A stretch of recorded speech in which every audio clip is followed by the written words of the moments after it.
हरे कृष्णा, जय श्री हरि। प्रिय भक्तजनों, आज है गुरुवार और आज आप गुरुवार के दिन बड़ी ही दुर्लभ कथा सुनेंगे। इस कथा को सुनने से भक्तों की सभी मनोकामनाएं भगवान बृहस्पति देव की कृपा से पूर्ण हो जाती है।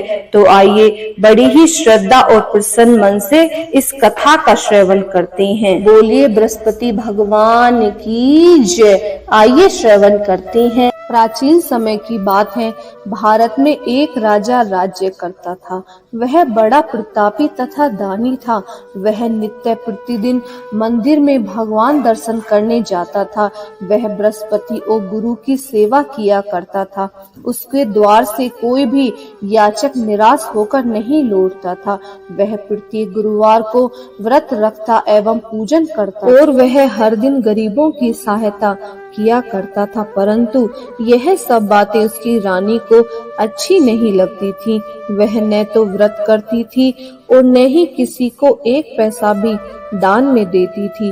वह राजा से भी ऐसा करने को मना करती थी। एक समय की बात है कि राजा एक दिन शिकार खेलने वन को चला गया। घर पर रानी और उसकी दासी थी। उस समय गुरु बृहस्पति साधु का रूप धारण कर राजा के दरबार पर भिक्षा मांगने आए।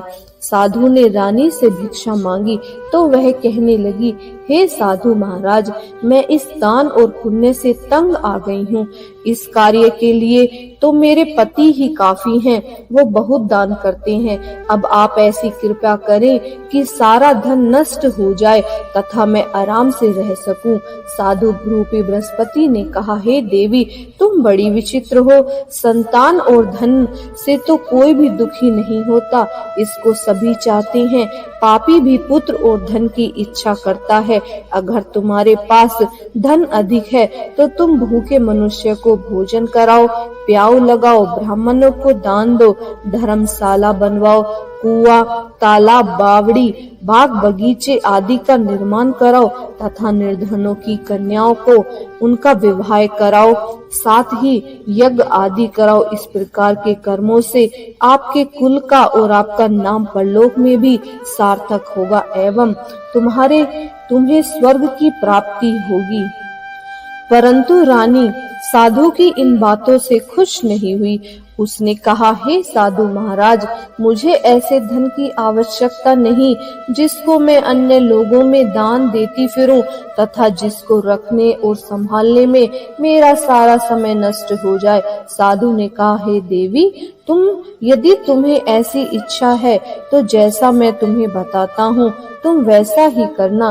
बृहस्पतिवार के दिन आंगन को गोबर से लीपना, अपने केसों को पीली मिट्टी से धोना, केसों को धोते समय स्नान करना, राजा से कहना वह हजामत करवाए, भोजन में मांस मदिरा खाना, कपड़े धोबी के यहाँ धुलने देना।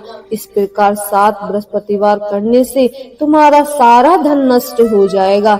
यह कहकर साधु महाराज रूपी बृहस्पति देव अंतर ध्यान हो गए। रानी ने साधु के कहने के अनुसार 7 बृहस्पतिवार तक वैसा ही करने का विचार किया। साधु ने बताए हुए अनुसार कार्य करते हुए केवल 3 बृहस्पतिवार ही बीते थे कि उसके समस्त धन नष्ट हो गया। भोजन के लिए दिनों दिन समय परिवार तरसने लगा तथा सांसारिक भोगों से दुखी रहने लगा। तब राजा रानी से कहने लगा कि हे रानी, तुम यहाँ पर रहो, मैं दूसरे देश को जाता हूँ, क्योंकि यहाँ पर मुझे सभी मनुष्य जानते हैं, इसीलिए मैं यहाँ पर कोई काम नहीं कर सकता। मैं अब परदेश जा रहा हूँ, वहाँ कोई काम धंधा करूँगा, शायद हमारे भाग्य बदल जाए। ऐसा कहकर राजा परदेश चला गया। वहाँ जंगल में लकड़ी काटकर लाता और शहर में बेचता। इस तरह से वह अपना जीवन व्यतीत करने लगा। इधर राजा के बिना रानी और दासी दुखी रहने लगी। किसी दिन भोजन मिलता और किसी दिन जल पीकर ही रह जाती। एक समय रानी और दासियां 7 दिन तक भोजन के बिना ही उन्हें दिन बिताने पड़े। तो रानी ने अपनी दासी से कहा, हे दासी, यहाँ पास ही के नगर में मेरी बहन रहती है, वह बड़ी ही धनवान है, तू उसके पास जा और वहां से 5 सेर बेझर मांग कर ले आना, जिससे कुछ समय के लिए हमारा गुजर बसर हो जाएगा। दासी रानी की बहन के पास गई। रानी की बहन उस समय पूजा कर रही थी। बृहस्पतिवार का दिन था। दासी ने रानी की बहन से कहा, हे रानी, मुझे आपकी बहन ने भेजा है, मुझे 5 सेर बेझर दे दो। दासी ने यह बात अनेक बार कही, परंतु रानी की बहन ने कोई उत्तर नहीं दिया, क्योंकि वह उस समय बृहस्पतिवार की कथा सुन रही थी। जब दासी को रानी की बहन से कोई उत्तर नहीं मिला तो वह बहुत दुखी होकर, उसे क्रोध भी आया।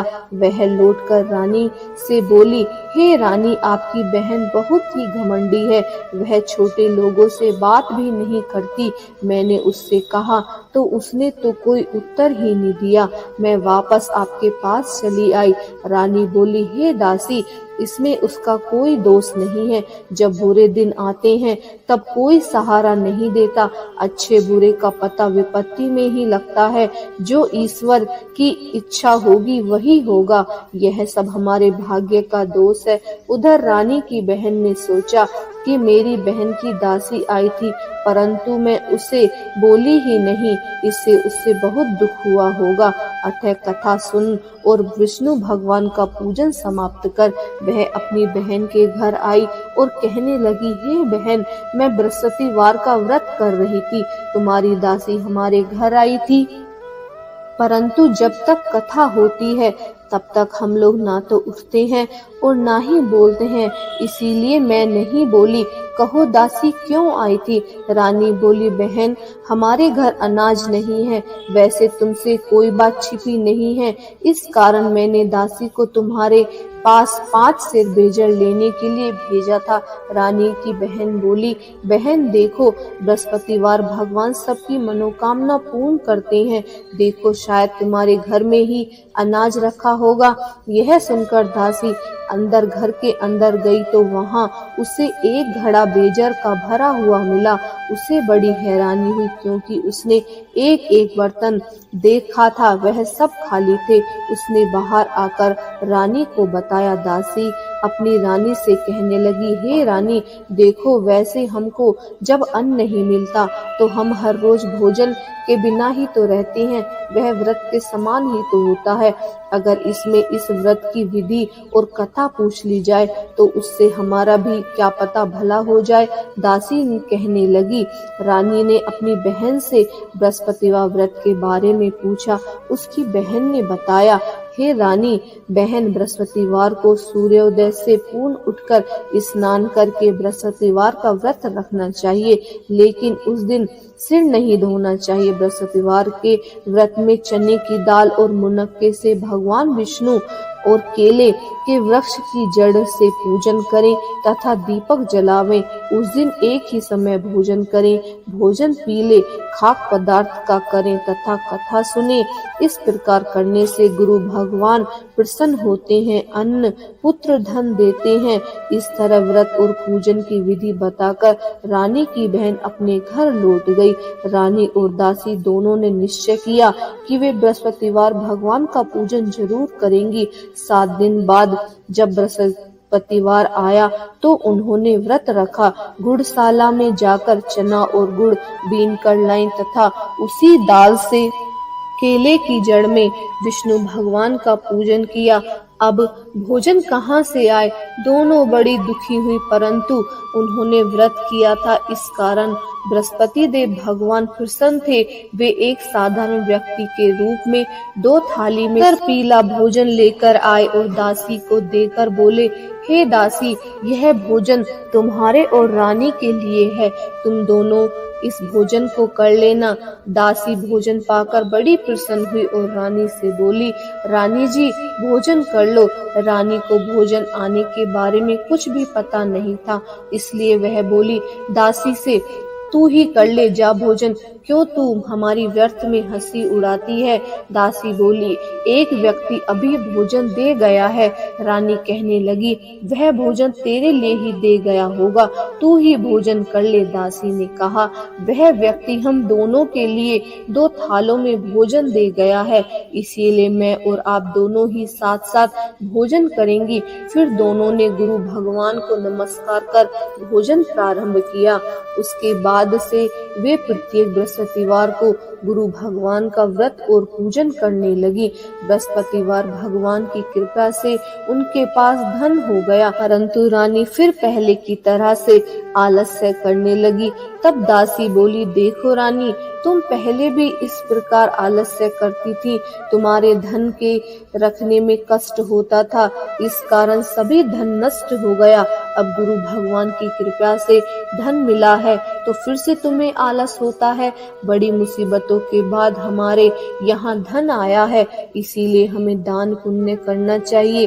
तुम्हें भूखे मनुष्य को भोजन कराओ, प्याऊ लगवाओ, ब्राह्मणों को दान दो, कुआं तालाब बावड़ी आदि का निर्माण करवाओ, मंदिर पाठशाला बनाकर दान दो, कुंवारी कन्याओं का विवाह कराओ, धन को शुभ कार्यों में खर्च करो, जिससे तुम्हें और तुम्हारे कुल का यश बढ़ेगा तथा स्वर्ग प्राप्त हो और पितृ प्रसन्न होंगे। दासी की बात मानकर रानी ने इसी प्रकार के कर्म करने प्रारंभ किए, जिससे उनका काफी यश फैलने लगा। एक दिन रानी और दासी आपस में विचार करने लगी कि न जाने राजा किस दशा में होंगे, उनकी कोई खोज खबर भी नहीं है। गुरु भगवान से उन्होंने प्रार्थना की और भगवान ने रात्रि में राजा को स्वप्न में कहा, हे राजा, उठ, तेरी रानी तुझे याद करती है, अब अपने देश को लौट जा। राजा प्रातःकाल उठकर जंगल में लकड़ियां काटकर लाने के लिए जंगल की ओर चल पड़ा। जंगल से गुजरते हुए वह सोचने लगा कि रानी की गलती से हमारे कितने दुख हमें भोगने पड़े। राजपाट छोड़कर उसे जंगल में आकर रहना पड़ा। जंगल से लकड़ियां काटकर उन्हें बेचकर गुजारा करना पड़ा। उसी समय उस जंगल में बृहस्पति देव एक साधु का रूप धारण कर आए और राजा के पास आकर बोले, हे लकड़हारे, तुम इस सुनसान जंगल में किस चिंता में बैठे हो, मुझे बताओ। यह सुनकर राजा के नेत्रों में जल भर आया और साधु की वंदना कर बोला, हे प्रभु, आप सब कुछ जानने वाले हैं। इतना कहकर राजा ने साधु को अपनी संपूर्ण कहानी सुना दी। महात्मा तो स्वभाव के ही दयालु होते हैं। वे राजा से बोले, हे राजा, तुम्हारी पत्नी ने बृहस्पतिवार देव के प्रति अपराध किया था, जिसके कारण तुम्हारी यह दशा हुई। अब तुम किसी प्रकार की चिंता मत करो, भगवान तुम्हें पहले से अधिक धन देंगे। देखो, तुम्हारी पत्नी ने बृहस्पतिवार का व्रत करना आरंभ कर दिया है। अब तुम भी बृहस्पतिवार का व्रत करके चने की दाल व गुड़ और जल को लोटे में डालकर केले के पत्तों से भगवान विष्णु का पूजन करो। फिर कथा कहो या सुनो, भगवान तुम्हारी सब मनोकामनाओं को पूर्ण करेंगे। साधु को प्रसन्न देखकर राजा बोला, हे प्रभु, मुझे लकड़ी बेचकर इतना पैसा भी नहीं बचता जिससे भोजन करने के उपरांत कुछ बचा सकूं। मैंने रात्रि में अपनी रानी को व्याकुल देखा। हे, मेरे पास कोई धन नहीं, इससे समाचार जान सकूं। फिर मैं बृहस्पतिवार की कौन सी कहानी कहूँ या सुनूं, मुझे तो कुछ भी मालूम नहीं है। साधु ने कहा, हे राजा, तुम किसी बात की चिंता मत करो। बृहस्पतिवार के दिन तुम रोजाना की तरह लकड़ियां लेकर शहर में जाओ। तुम्हें दुगना, रोज के से ज्यादा दुगना धन प्राप्त होगा, जिससे तुम भली भांति भोजन कर लोगे तथा बृहस्पति देव की पूजा का सामान भी आ जाएगा। बृहस्पति देव की कथा इस प्रकार है, आइए सुनते हैं। प्राचीन काल में एक बहुत ही धनवान ब्राह्मण था। उसके कोई संतान नहीं थी। वह नित्य पूजा पाठ करता था, परंतु उसकी पत्नी बहुत मलिन के साथ रहती थी। वह न स्नान करती थी और न ही किसी देवता का पूजन करती थी। प्रातःकाल उठते ही सर्वप्रथम भोजन करती, बाद में कोई अन्य कार्य करती थी। ब्राह्मण देवता बहुत दुखी रहते थे, पत्नी को बहुत समझाते थे, किंतु उसका कोई परिणाम न निकलता। भगवान की अनुकंपा से एक समय उस ब्राह्मण की पत्नी गर्भवती हुई और 10वें महीने में एक सुंदर कन्या को उसने जन्म दिया। निर्धन ब्राह्मण कन्या के जन्म से बहुत दुखी हुआ। धीरे धीरे ब्राह्मण की कन्या बड़ी होने लगी। बचपन से ही उस कन्या की रुचि भगवान विष्णु की पूजा में थी। वह प्रातः उठते ही स्नान आदि करके भगवान विष्णु की पूजा करने मंदिर में जाती थी। बृहस्पतिवार को व्रत करके विधि विधान पूजा पाठ करती थी। पूजा पाठ के बाद वह पढ़ने के लिए पाठशाला में जाती थी। घर में चलते हुए वह मुट्ठी भर जौ साथ लेकर जाती और पाठशाला के रास्ते में थोड़े थोड़े जौ गिराती जाती थी। वह जब पाठशाला से घर लौटती तो जौ के वह दाने सोने में बदले हुए मिलते थे। लड़की सभी सोने के दाने बीन लाती थी। एक दिन जब वह सोने के दानों को साफ कर रही थी तो उसकी माँ ने कहा, बेटी, सोने के दाने साफ करने के लिए सोने का सूप भी तो होना चाहिए। अगले दिन बृहस्पतिवार था। उसने भगवान बृहस्पति देव की पूजा करते हुए प्रार्थना की, हे भगवान, यदि मैंने आपका व्रत विधि विधान से किया हो तो मुझे सोने का सूप दे दो।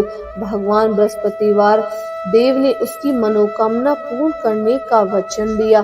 पाठशाला से लौटते समय उसे रास्ते में सोने का सूप पड़ा हुआ मिला। घर लौटकर सोने का सूप अपनी माँ को दिखाकर वह सोने के दाने साफ करने लगी। उसी समय नगर का राजकुमार उसके घर के पास से गुजर रहा था।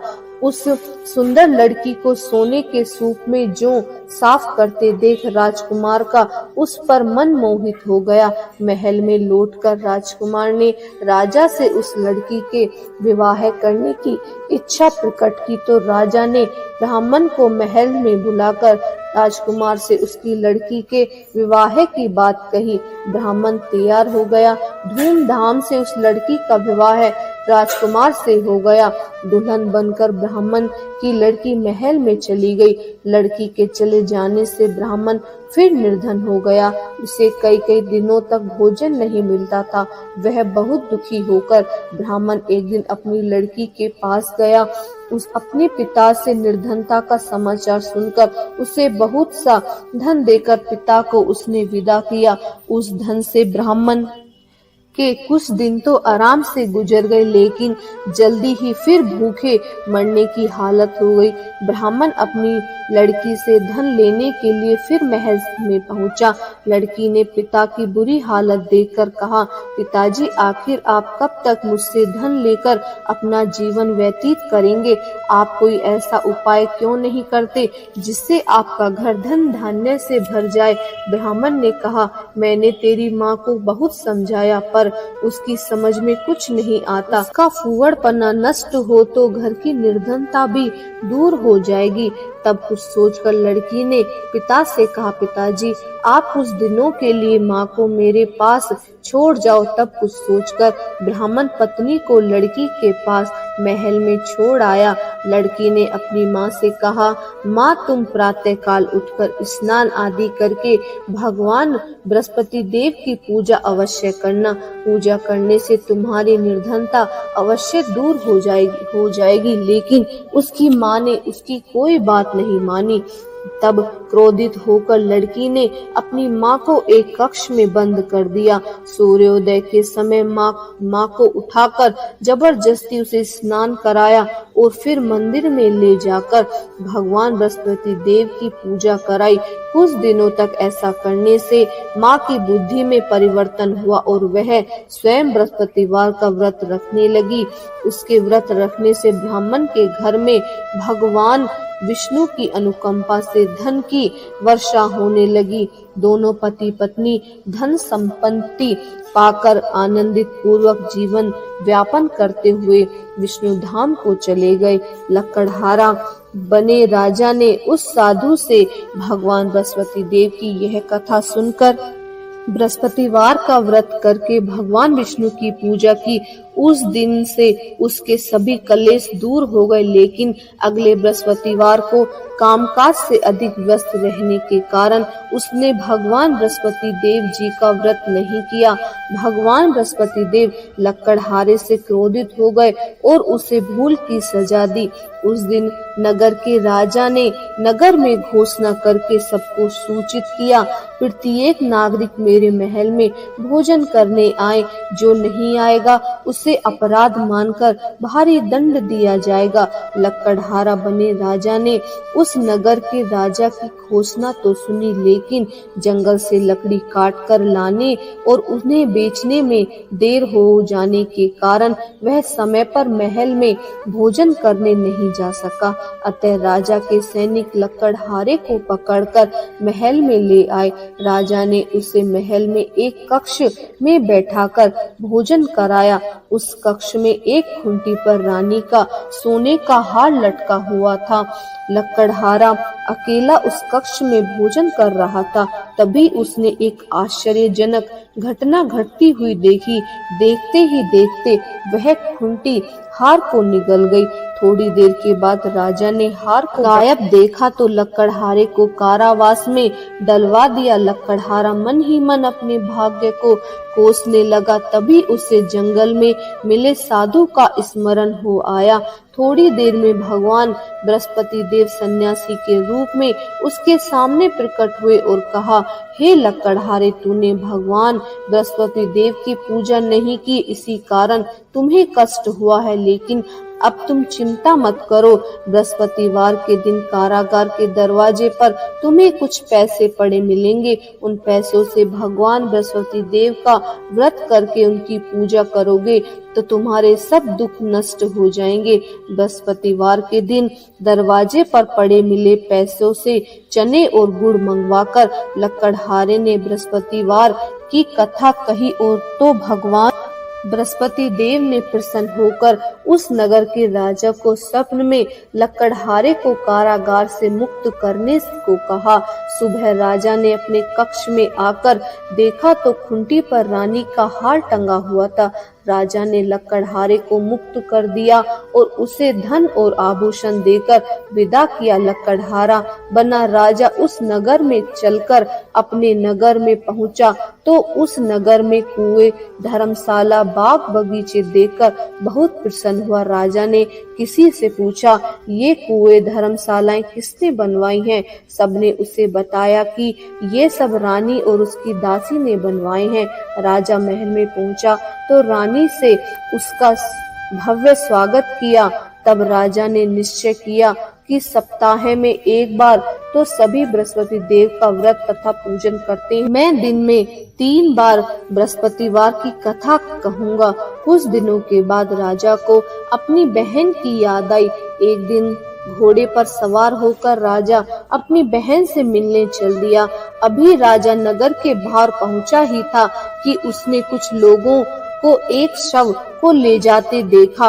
राजा को स्मरण हो आया कि आज उसने किसी को बृहस्पतिवार की व्रत कथा नहीं सुनाई है। राजा ने उन लोगों को रोककर कहा, भाइयों, आप सबको ले जाने से पहले मुझसे बृहस्पतिवार की कथा सुन लो। लोगों ने राजा पर क्रोधित होते हुए कहा, तुम पागल तो नहीं हो गए हो? लेकिन कुछ बूढ़े लोगों ने कहा, अच्छा भाई, साथ में चलते चलते तुम अपनी कथा भी सुना। राजा ने चलते हुए आधी कथा ही सुनाई थी कि सब हिलने लगा। राजा के पूरी कथा सुनते ही शव उठकर बैठ गया। लोगों ने हैरानी से दांतों तले उंगली दबाई और अगले बृहस्पतिवार से भगवान बृहस्पति देव का व्रत करने व कथा सुनने का निश्चय कर लिया। अब घोड़े पर सवार राजा चलते हुए एक किसान के पास पहुंचा। किसान अपने खेत में हल चला रहा था। राजा ने कहा, अरे भाई, मुझसे बृहस्पतिवार का कथा सुन लो। किसान झुंझलाकर बोला, अरे भाई, देख नहीं रहे हो, जितने देर तक तुम्हारी कथा सुनूंगा उतनी देर में तो मैं पूरा हल चला लूंगा। राजा निराश होकर चलने लगा। तभी किसान के बैल लड़खड़ाकर जमीन पर गिर पड़े। किसान के पेट में भी जोर का दर्द होने लगा। उस किसान की पत्नी जब खाना लेकर आई तो उसने किसान से इस बारे में पूछा। किसान ने घुड़सवार की पूरी कहानी सुनी। किसान की पत्नी दौड़ती हुई राजा के पास पहुंचकर हाथ जोड़कर बोली, भैया, मैं तुम्हारी कथा सुनने को तैयार हूँ। राजा ने उसके साथ खेत पर पहुंचकर बृहस्पतिवार की कथा सुनाई। तभी बैल उठकर खड़े हो गए। किसान के पेट का दर्द भी तुरंत ही ठीक हो गया।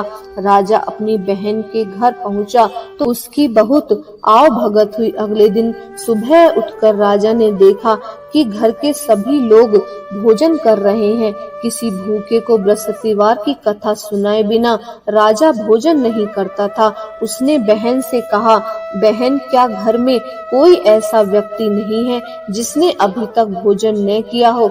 उसकी बहन बोली, भैया, हमारे घर में तो क्या आपको पूरे नगर में कोई ऐसा व्यक्ति नहीं मिलेगा जिसने सुबह सुबह भोजन नहीं किया हो। राजा अपनी बहन के घर के बाहर निकलकर उस नगर में बिना भोजन के व्यक्ति की तलाश करने लगा। एक गड़ियारे के घर में उसका बेटा बीमार होने के कारण भूखा पड़ा हुआ था। राजा ने उसको जाकर बृहस्पतिवार की कथा सुनाई। कथा सुनते सुनते गडरिये का बीमार बेटा बिल्कुल ठीक हो गया। सबने राजा को बहुत प्रशंसा की। एक दिन राजा ने अपनी बहन से कहा, बहन, अब हम अपने घर जाना चाहते हैं, तुम भी हमारे साथ चलो, कुछ दिन वहाँ रहकर लौट आना। राजा की बहन ने अपनी सास से पूछा तो सास ने ताने देते हुए कहा, बहू, मैके जाना हो तो तू अकेली ही जाना, मेरे पोते को नहीं लेकर जाना, तुम्हारे भाई को कोई संतान नहीं है, कहीं तुम्हारी भाभी मेरे पोते पर कोई जादू टोना न कर दे। दूसरे कक्ष में बहन की सास की बातें सुनकर राजा दुखी मन से अकेला ही अपने नगर को लौट गया। रानी ने राजा से कहा, आप तो अपनी बहन को साथ लेने की बात कहकर गए थे, फिर बहन को क्यों नहीं लाए? तब राजा ने दुखी होते हुए कहा, रानी, हम निसंतान हैं, इसीलिए कोई हमारे घर आना पसंद नहीं करता। रानी ने राजा को समझाया, हे प्राणनाथ, हमें बृहस्पति देव ने सब कुछ दिया है, अब भगवान बृहस्पति देव हमें संतान भी अवश्य देंगे। बृहस्पतिवार को विधिवत व्रत करते हुए राजा रानी ने भगवान बृहस्पति देव से संतान के लिए प्रार्थना की। कुछ दिनों के बाद उन्हें स्वप्न में दर्शन देते हुए कहा, हे राजन, तेरी मनोकामना अवश्य पूरी होगी। एक सप्ताह बाद रानी गर्भवती हो गई। 10वें महीने में रानी के एक सुंदर पुत्र को जन्म दिया। राजा रानी जीवन पर्याप्त बृहस्पतिवार का व्रत करते रहे। उसके घर में धन की वर्षा होती रही। इस तरह आनंद पूर्वक जीवन यापन करते हुए राजा रानी भगवान बृहस्पति देव की अनुकंपा से मोक्ष को प्राप्त करके सीधे वैकुंठ धाम पहुँच गए। बृहस्पतिवार का व्रत जो भी विधि विधान से करता है, जो स्त्री पुरुष भगवान विष्णु की पूजा करते हैं, भगवान उनकी समस्त मनोकामनाएं पूर्ण करते हैं। बोलिए विष्णु भगवान की जय। आइए अब सुनते हैं भगवान विष्णु की आरती। ओम जय जगदीश हरे, स्वामी जय जगदीश हरे, भक्ति जनों के संकट, दास जनों के संकट क्षण में दूर करे। ओम जय जगदीश हरे, जो ध्यावे फल पावे, दुख विन से मन का, स्वामी दुख विन से मन का, सुख संपत्ति घर आवे, सुख संपत्ति घर आवे, कष्ट मिटे तन का। ओम जय जगदीश हरे, मात पिता तुम मेरे, शरण गहूँ मैं किसकी, स्वामी शरण गहूँ मैं किसकी, तुम बिनी और न दूजा, प्रभु बिनी और न दूजा। आस करूं मैं जिसकी, ओम जय जगदीश हरे। तुम पूरन परमात्मा, तुम अंतर्यामी, स्वामी तुम अंतर्यामी। पार ब्रह्म परमेश्वरी, पार ब्रह्म परमेश्वरी, तुम सबके स्वामी। ओम जय जगदीश हरे। तुम करुणा के सागर, तुम पालन करता, स्वामी तुम पालन करता। मैं मूरख खल कामी, मैं सेवक तुम स्वामी, कृपया करो भरिता। ओम जय जगदीश हरे। तुम हो एक अगोचर, सबके प्राणपति, स्वामी सबके प्राणपति। किस विध मिलूं दयामय, किस विध मिलूं दयामय, तुमको मैं कुमति। ओम जय जगदीश हरे। दीन बांधु दुख हरिता, तुम रक्षक मेरे, स्वामी तुम ठाकुर मेरे। अपने हाथे उठाओ, करुणा हस्ते उठाओ, द्वार पड़ा तेरे। ओम जय जगदीश हरे। विषय विकार मिटाओ, पाप हरो देवा, स्वामी कष्ट हरो देवा। श्रद्धा भक्ति बढ़ाओ, श्रद्धा भक्ति बढ़ाओ, संतन की सेवा। ओम जय जगदीश हरे। श्री जगदीश जी की आरती जो कोई नरि गावे, स्वामी जो कोई नरि गावे।